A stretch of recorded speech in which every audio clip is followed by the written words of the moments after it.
Smart સિટીની smart આંગણવાડી ભાડાના મકાનમાં ચાલતી આંગણવાડીનું ભાડું ચૂકવી રહ્યું છે સુરત મહાનગરપાલિકા।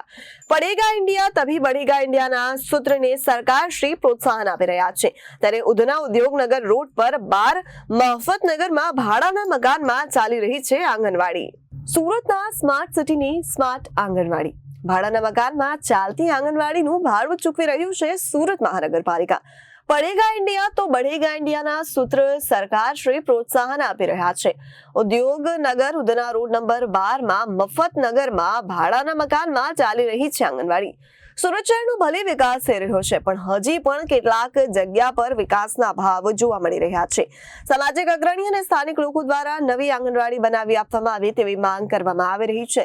અનેક વખત રજૂઆત પણ ફાળવવામાં આવી રહી છે, પરંતુ સુરતના ઉધના વિસ્તારમાં આવેલ મહેફતનગરમાં વિકાસ હજુ પહોંચ્યો જ નથી। મારું નામ પ્રભુદાસભાઈ દિવે, સામાજિક કાર્યકર્તા।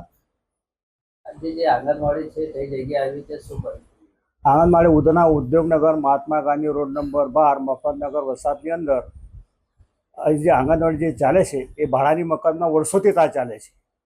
અમે સુરત મહાનગરપાલિકામાં અરજી કરેલ છે, માગણી કરેલ છે, છતાં પણ અધિકારી આજે આવું કાલે આવે ચાલુ કરે એમ એક વાત કરી રહ્યા। 15 વર્ષથી આ આંગણવાડી ભાડાના મકાનમાં ચાલે છે અને નાની જગ્યા હોવાને કારણે છોકરા આવવામાં અવગણ પડે છે। છોકરા આવે કદાચ નહીં આવે અને હવે નવી આંગણવાડી બનાવે એવી અમારા વતી 12 નંબર વતી અમારી આ માગણી છે।